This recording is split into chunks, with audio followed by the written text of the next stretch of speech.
All right, thanks everyone for joining us tonight for the Township of Langley's open house on the community forest management strategy. We really appreciate your presence here with us.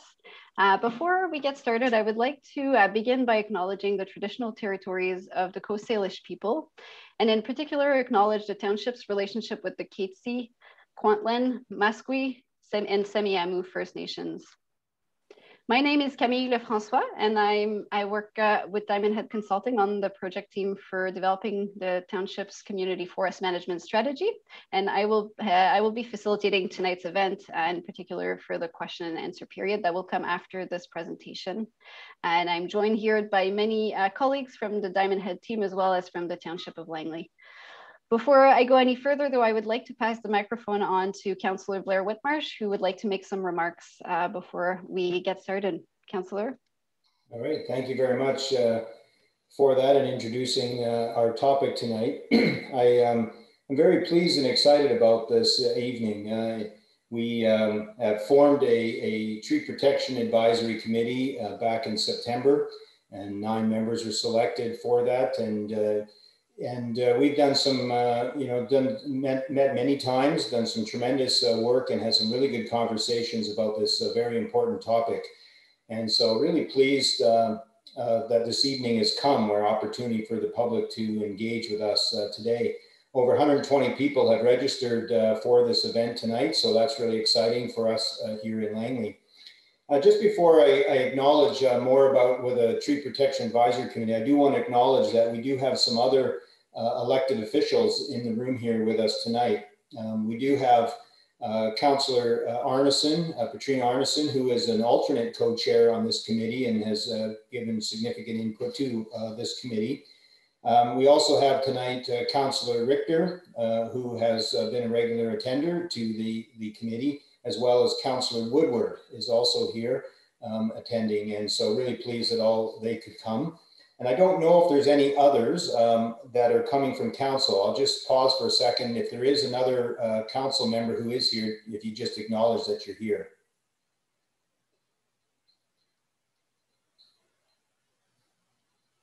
Okay, so it looks like the 4 of us are here, and we're really pleased that you're here. So thank you for coming and making this an important part of your evening tonight. You can see on the slide here that we have in front of us that we have a group of 9 members of the committee that have added considerable help along the way. And I do certainly want to acknowledge the community co-chair, Catherine Gray, who has put in significant amounts of work into this project. She's done a wonderful job of chairing the meetings, and really appreciate all the work she's done and what she's done to help us move this process along. So really value her contribution.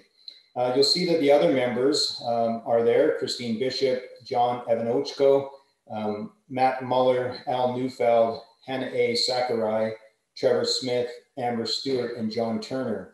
And when this group of people was put together, I was extremely excited by the quality of the people that were put together, the people that had a significant background in this area and were able to contribute in really great ways. So this is a really solid group of people, and they've all worked extremely hard to move us along. So very pleased with this particular group. And so thank you for attending tonight and for your work. The other group that I think is important to recognize is that the Tree Protection Advisory Committee is also supported by township staff, along with a team from Diamond Head Consulting. And so they do considerable work in the background to help us along the way. And you can see on there from the Township of Langley, Jason Chu, Eric Fong, and Aubrey Jensen have played a significant role in this committee. And then from Diamond Head Consulting, Amelia Nidoba, Trevor Cox, Camille Lefrançois, and Elliot Bellis have played a significant role. So we're really appreciative for their efforts on this. And this is a really important topic for us in Langley. And you have 2 things that we're primarily been looking at. One is a review of the tree protection bylaw, which is an important part of what we do. That bylaw was brought out in 2019. And so now we're having a chance to review that.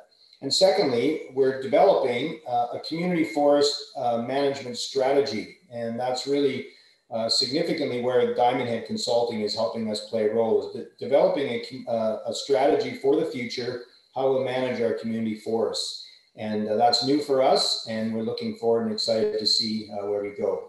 So I'd like to, at this point, just turn it over back to our moderators to run the rest of the evening. And thank you so much for everyone attending tonight.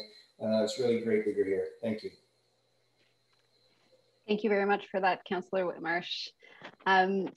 Before we get into the meat of this evening's presentation, I did want to bring up some housekeeping notes. For anyone in the audience who may not be as familiar with the Zoom webinar interface, if you move or toggle your mouse over the meeting screen, you should see a banner appear, most likely at the bottom of your screen, depending on the type of device that you're joining from. And there's a few things that you'll find there. First and foremost, the audio settings on the left corner, which should allow you to adjust the audio when you need to.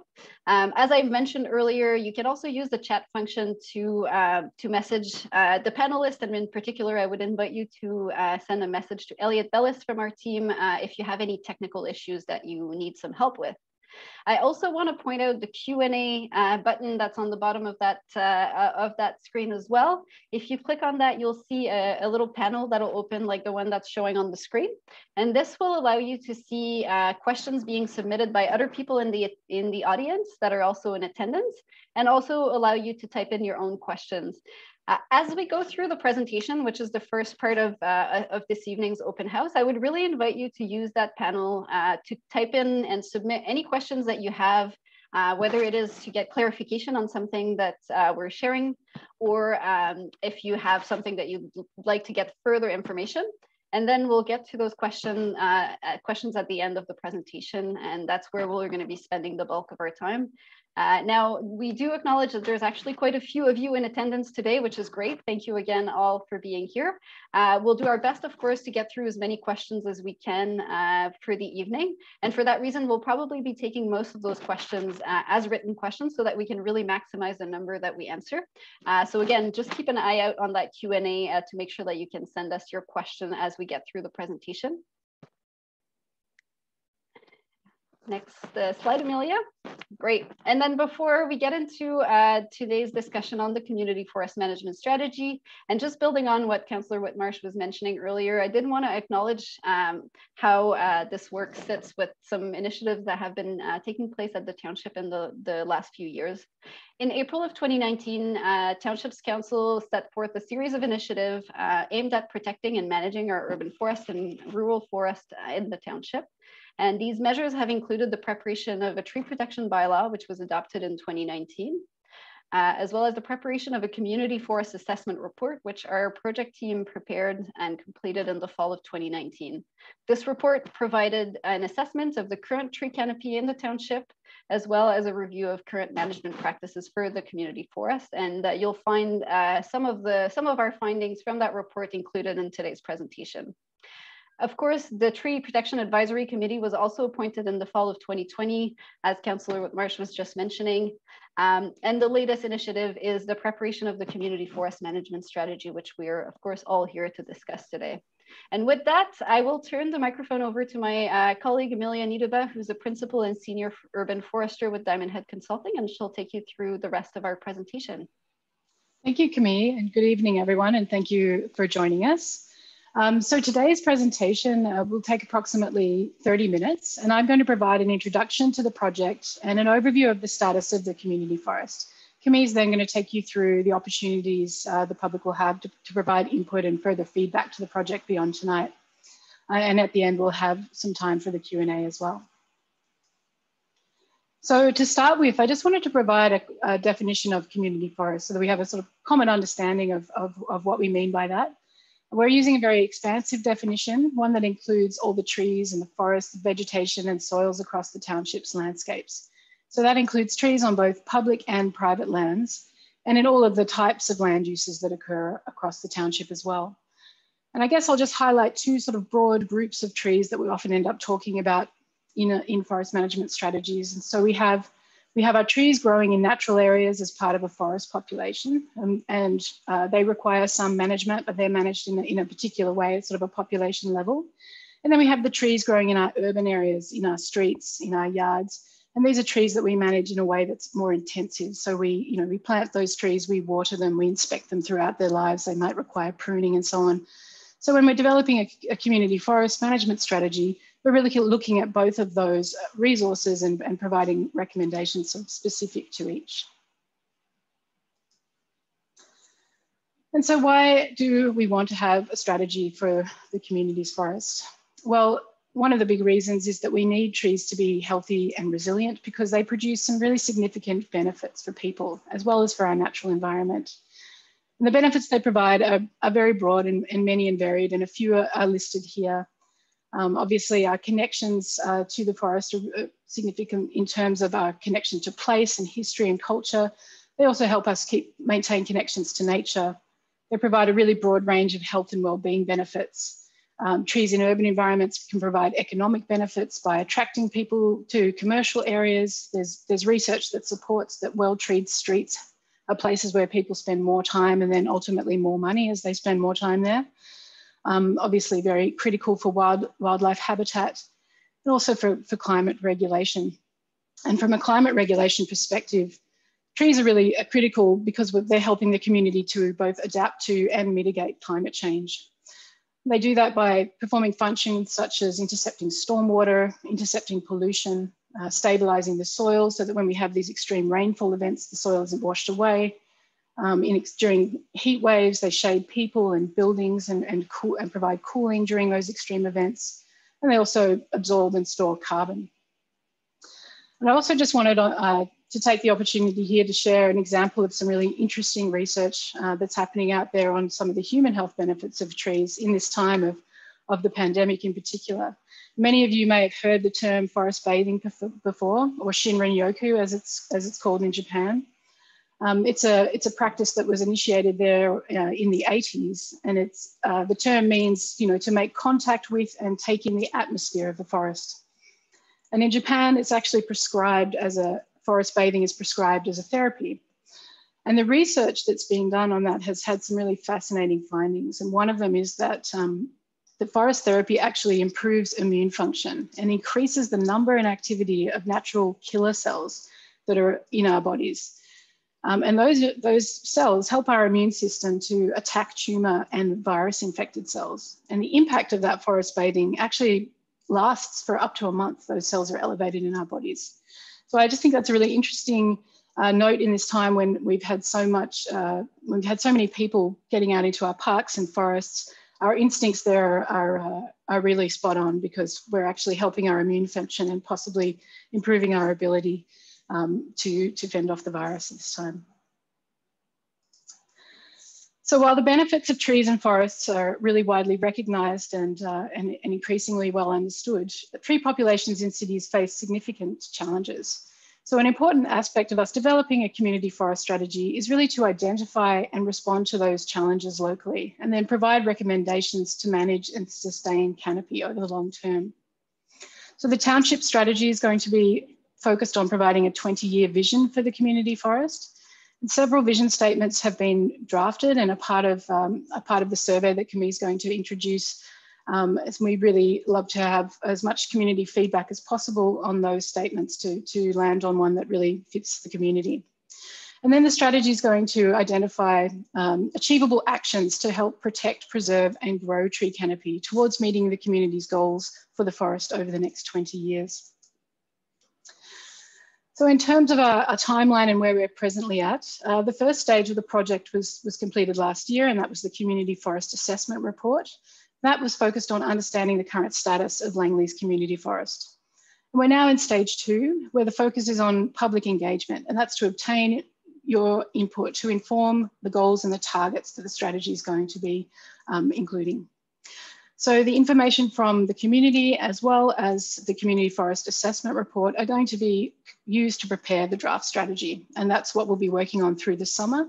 Then there'll be another opportunity for public engagement on that draft. And we're working towards finalisation of the strategy towards the end of 2021. So I'm going to provide a bit of a high-level summary of the Community Forest Assessment Report. And this report provides data that really we use to set benchmarks for the community forest resource. And those benchmarks are then something that as the plan is implemented, we can go back and look and see whether we're making progress against the targets that we've set compared to those benchmarks. Canopy cover is one of the key metrics that we use in urban forestry, and it's a way of measuring the extent of the urban forest. And just to describe what canopy cover is, if you imagine a bird's eye view looking down from above, it's the two-dimensional canopy that you see that is covering the ground. And so we used LiDAR, which is a laser technology that scans the ground surface, and from that we can extract what is tree canopy.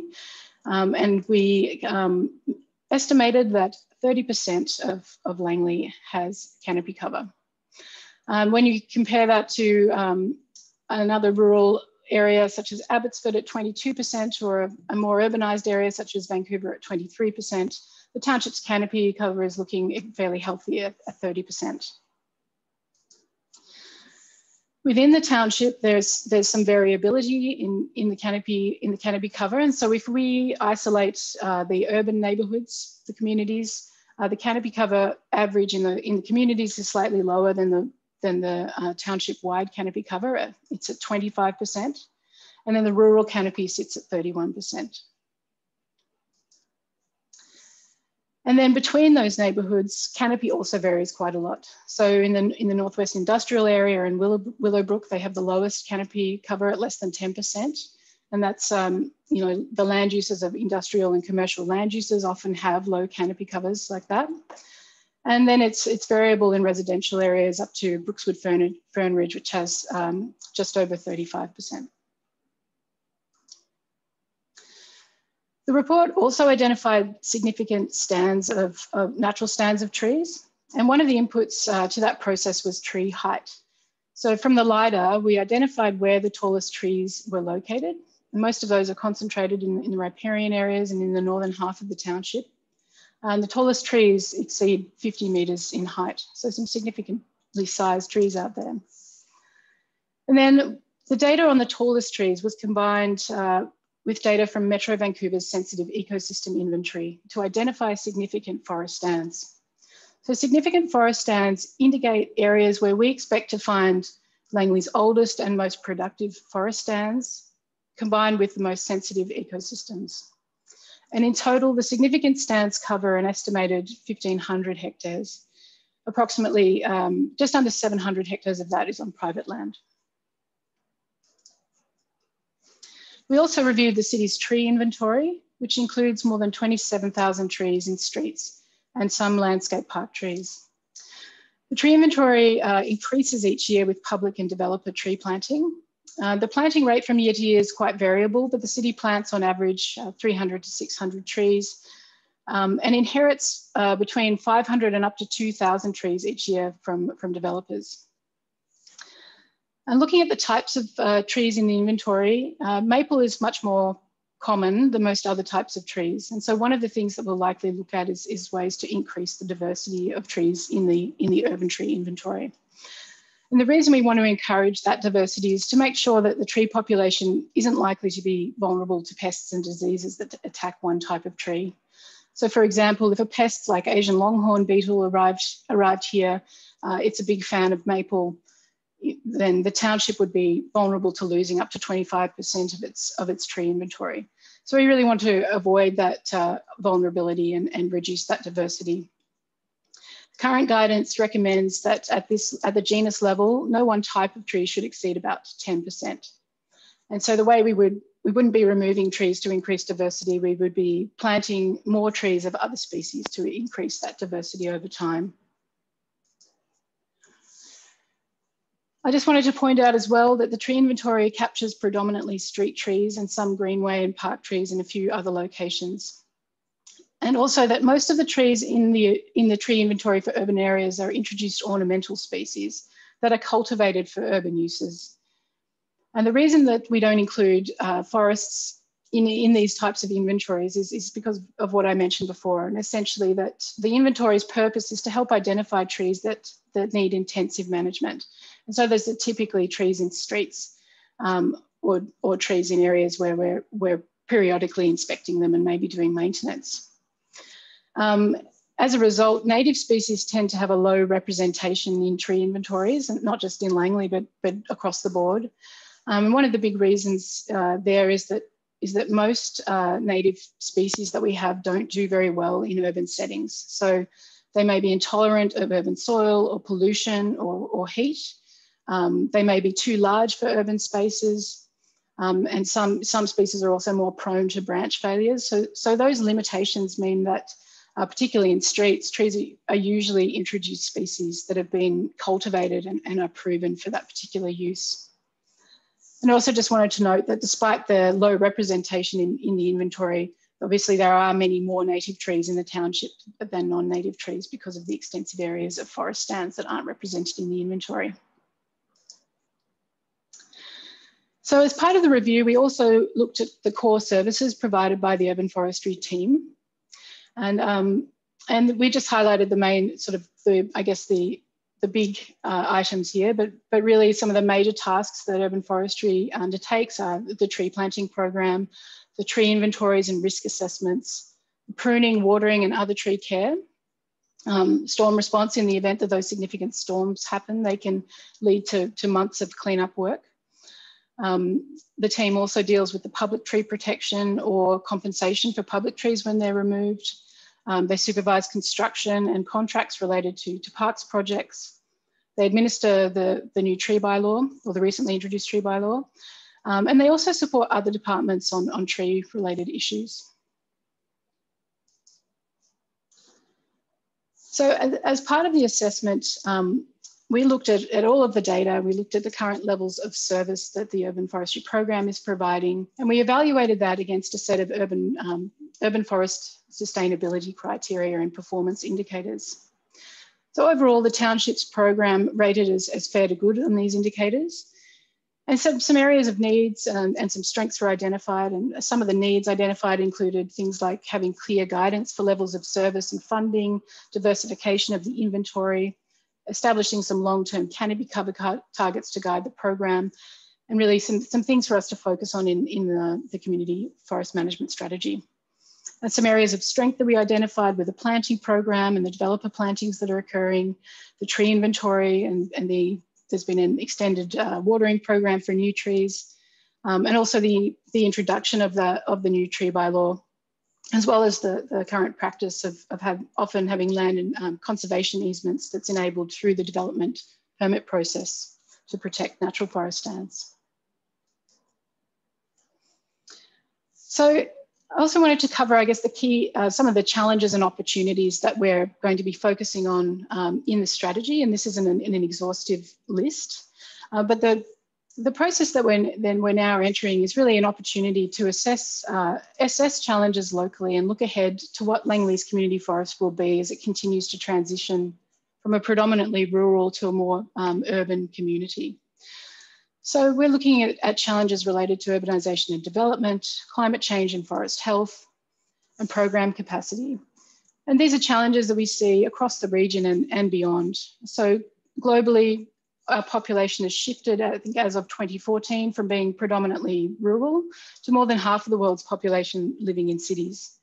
So the challenges of urbanisation, along with global climate change and our capacity to respond to these challenges, are an issue that are faced both here in our region and around the world for urban and community forests. And I just wanted to briefly touch on a recent study that Metro Vancouver undertook, looking at canopy cover and impervious surfaces across Metro Vancouver. And it's a really interesting study. I'd encourage you to seek it out on the website if you're interested. And what the study found was that the region is essentially going to have an increase of impervious surfaces over time as it continues to develop. By impervious surfaces, I mean cover of buildings and roads and so on. And along with that, tree canopy tends to decrease with increasing impervious surface. And interestingly, the study looked at both high density and low density housing, so high density multifamily and sort of low density single family. And what they found is that essentially both types of development are trending towards a similar average tree canopy of around 20% and similar imperviousness of 65 to 70%. So what that's really showing is that over time, our single family homes used to support more of the tree canopy, but over time, as lots are smaller and houses are larger, less of that tree canopy is being supported in those areas. So at the regional scale, the study anticipates that tree canopy cover is likely to decline from about 32% to about 28% by 2040 as the rest of the areas within the urban containment boundary develop. So in terms of challenges, new construction and infill is one that is always top of mind and often results in canopy loss. And depending on the type of development and its density, the retention of existing trees from a forested stand can be very challenging. That's often due to grading that's required on site to bring grades to levels and to service the sites. And that makes it difficult to retain individual trees. And that's often also because trees that grow up in a forest stand, if the trees are removed around them and they're isolated, they're then exposed to new wind forces, and they often aren't adapted to those winds. They haven't grown up with those winds, and so they can be prone to blowing over. And so it's often not feasible to retain individual trees within a development. So we tend to have trees on the edges rather than within when it's developing into forest land. Another factor that affects tree retention is the density of the buildings and paved surfaces that's left post-development. So keeping in mind the range of regional and local objectives that we have to accommodate growth, including things such as affordability and minimising sprawl, one of our challenges is to find the balance for retaining important forest stands and protecting sensitive ecosystems and maintaining connectivity, as well as finding the opportunities with development to incorporate healthy trees and tree canopies into streets and newly developed areas. Some of the things that Langley is already doing include existing policy tools that Langley has to enable the retention of significant trees with development where possible, to create buffers between urban and rural land uses, the planting and retention requirements of 30 trees per acre, as well as requirements to plant street trees, requirements to plant trees in parking lots, also a policy that enables parks, trails and greenways and habitat corridors to be secured with development, and then also the current tree bylaw review that is being undertaken. In terms of challenges related to climate change and forest health, some of you may have noticed a decline in western red cedar in the region. It's a region-wide issue, and we're seeing changes in moisture regimes, which we're attributing to climate change, that seem to be leading to declining western red cedar.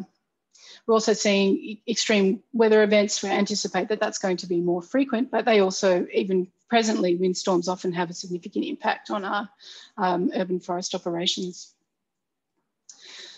So changes in climate, as I mentioned, we're anticipating that temperatures are going to be warmer. So we're going to have warmer summers. We're actually going to have more precipitation overall, but lower precipitation in summer. So the combination of that lower summer precipitation and increased temperature really exacerbates the moisture stress. And that's what's kind of creating and going to likely to worsen over time in terms of drought stress for our native species. Growing seasons are also lengthening, and that might be beneficial to trees in some ways, and it might allow us to plant some other species here that haven't been here before, but it's also going to benefit pests in particular. So we might see that pests, new pests arrive here, or the pests reproduce more often. So those could create challenges for community forests in the future. And as well, we're anticipating more extreme weather events. And so that's something we have to sort of plan for and be able to adapt to and respond to when they occur. In terms of what is being done, the city recently adopted the Climate Action Strategy, which includes a big move to increase tree canopy and rainwater capture from current levels by 2030. So there's a number of actions under the green space and ecosystems priority areas that are going to inform the community forest strategy. These include developing a tree canopy study, which has actually already been completed, implementing shading features in parks and streets, including tree planting, developing a tree voucher program for private properties, improving soil volume for trees, and incorporating natural assets into the asset management system.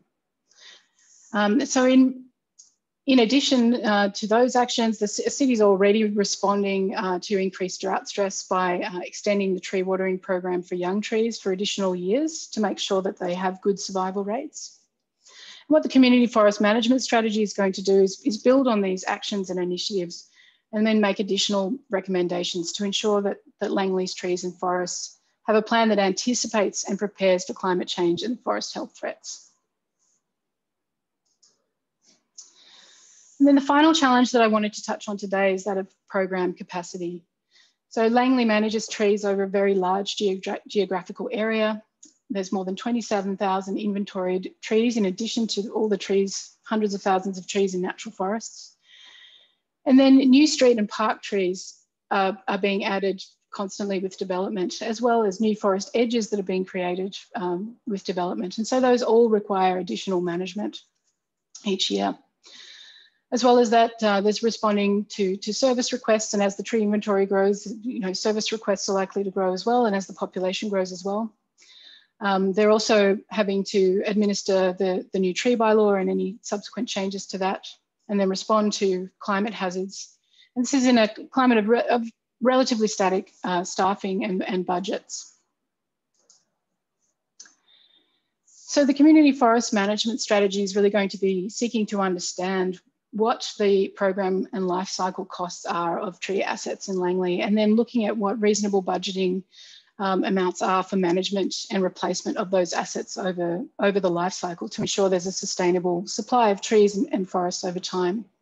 And part of that will also be looking at staffing levels. And what we really want to focus on is that our strategy needs to include actions and targets that can be realistically implemented and funded to achieve the community's goals. So the current strategy is going to focus on first defining the current state of the community forest, which we've largely completed. We're now in the phase of establishing the vision, goals and targets for Langley's future community forests. This is where engagement is key. And then our next step is going to be developing a framework for how we get there with realistic actions and targets that can be implemented with appropriate funding levels over time. And so at this point, I'm going to hand things back to Camille, who is going to take you through some of the opportunities that there are for you to provide feedback and engage with this project. Thank you. Thanks, Amelia. And yes, so we are coming close to the end of our presentation, and our Q&A panel has been very active. So thanks to everyone who's submitting their questions. We're tallying those as they come, and we'll make sure to be asking those shortly during the Q&A. So keep those coming. But before we finish this presentation, of course, I wanted to make sure that we cover the other engagement opportunities that will be available for you in the coming weeks to provide your input, and that we're also hoping that you can share widely within your networks. So first of all, for those of you who have not yet, I would invite you to visit the project page on the Township's website for the Community Forest Management Strategy.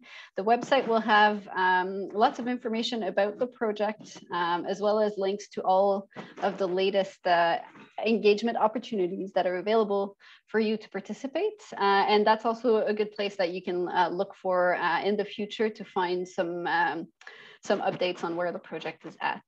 Next slide, Amelia, please. I wanted to take you through the few things that are now available on the Township's website and will be for the next few weeks for you to review, get more information and provide input.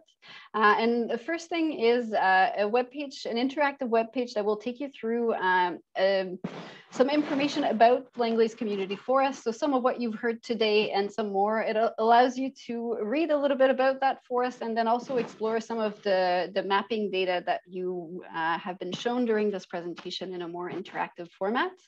And this is something that will be available for all of you to explore, and especially if anyone you know may want to spend some more time learning who may not have been able to attend this evening's event. And within that, that interactive webpage, you'll also find an opportunity to find out more about what some other community members really value about the urban forest in terms of specific places.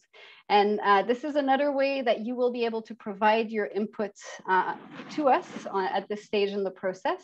We have a mapping tool that will allow you to share some important community forest places. So we'd like to find out more about places where you really value the urban forest, as well as places where you think that that community forest needs to be improved. And this mapping tool will allow you to submit a specific location, as well as some comments and even a picture of that place if you wish to include those. And those submissions will then be available for other community members to see, so that you can find out more about what yourselves and some of your neighbors and community members think and appreciate about the community forest. And then finally, we also have a survey that is available. Again, you can access that from the project page. And this survey will allow you to share some information. We're really wanting to learn about what you value about your community forest, what some of your priorities are for the urban forest or the community forest management strategy, I should say, as well as to let us know more about your satisfaction with the management of that community forest right now. And so this survey, as well as the other tools that I was just mentioning, are available as of tonight, and they will remain open for your input until June 3rd. So again, I would really strongly invite all of you in attendance to go and look those up after our meeting this evening, and also to share those widely to everyone in your network. And then to conclude the presentation, of course, we want to give you a sense of our next steps. So what happens after tonight and after the community engagement that is available until the beginning of June? Well, our next stage for engagement will be taking place in September of this year. When we get all of your inputs at the beginning of June, we'll be using it to work to develop a draft community forest management strategy. And this draft management strategy will be then presented to you in September when we'll be seeking your input on that draft so that it can be revised and finalized into the final strategy. So just to sum it up, we're currently in stage 2, where we're seeking your input to draft the vision, principles, goals, and targets. Again, we really hope that you'll provide some further input through those different tools that I mentioned anytime between today and June 3rd. And then, as I was just saying, we'll be coming back to you with a draft strategy in the early fall of this year, which we'll be getting your input on so that we can revise it and finalize it towards the end of this year. Great. And with that, I want us to turn over to the questions and answer period of it this evening. So I will now be turning the recording off here, and we'll just move into the questions for the remainder of the session.